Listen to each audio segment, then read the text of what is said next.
Joe Biden is a lying piece of shit, dirty mother. Same goes for the mainstream media and everybody in the Democrat establishment. Dishonest, lying, backstabbing piece of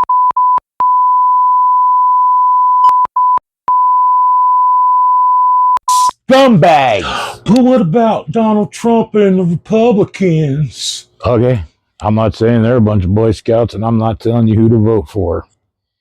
I'm just talking about the lies and the lying liars that lie those lies with such impunity and disregard. They don't even try to come up with convincing lies. They just assume that we're all so stupid. As long as they repeat the lie over and over, we'll all just believe it without question. And unfortunately, there's a lot of people running around out there proving them right. If I ever lied to you the way that they lie to you, we'd have beef. You sure as shit wouldn't keep on believing everything that I tell you. And we're friends. But I want to talk about just one specific lie in particular. If you hang with me for just a couple of minutes, I promise I will give you all of the information that you need so that you will know that it's a lie. For that, do what you want with that info. In April of 2019, Joe Biden announced his intention to run for president via a campaign kickoff video, during which he shared the story of the tragic incident that forced him to realize that he had to answer the call to save America.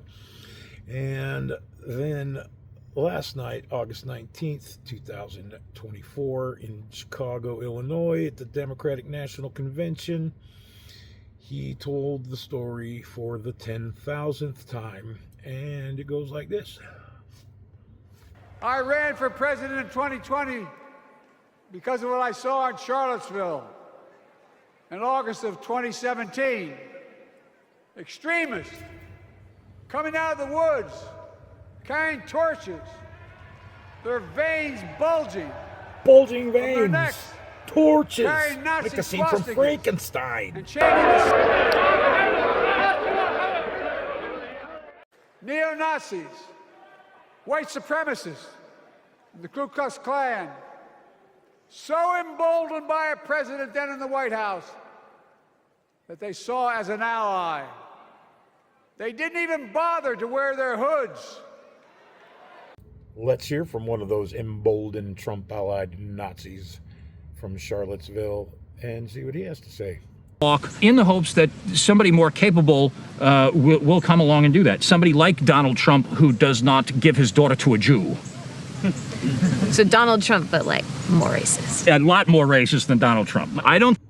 On the march in America, old ghosts and new garments. Or on a warm August night in 2017, a group of legally permitted, peaceful demonstrators made their way along a pre-approved route to gather at the foot of a statue of Robert E. Lee to protest the scheduled removal of said statue. These demonstrators were promptly met by a group of counter-protesters dressed in riot gear, carrying blunt force and chemical weapons, which they deployed upon the protesters. You got mace, man. We need force. You got mace? Yeah. By who? By commies. There was some pushing, some shoving, and some scuffles.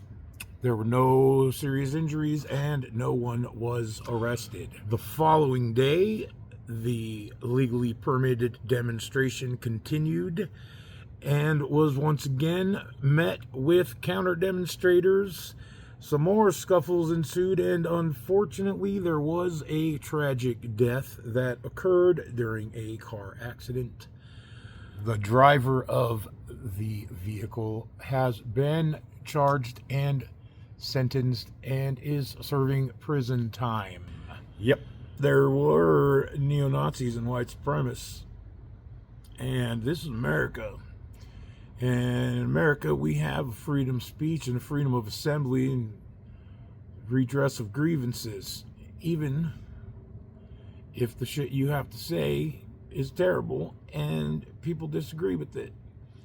And the fact that I don't like what you have to say has nothing to do with the fact that you have a right to say it.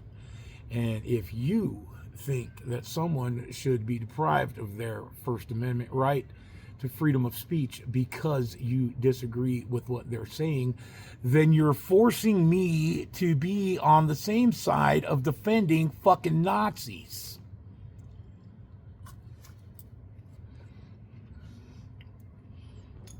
Which Donald Trump did not do. And that brings us to the big lie that goes just like this. When the president was asked what he thought had happened, Donald Trump said, I quote, look. "There are Even a very room full of fine Democrats people ain't on buying both it." sides. My God. That's what he said. That is what he said and what Don't he meant. forget to invoke the name of your That's dead what son, I Joe. realized. Had listened to the admonition of my dead son. I could not stay in the sidelines. Let's have a look at what really happened. It's fine. You're changing history, you're changing culture, and you had people, and I'm not talking about the neo-Nazis and the white nationalists, because they should be condemned totally. But you had many people in that group other than neo-Nazis and white nationalists, okay? And the press has treated them absolutely unfairly.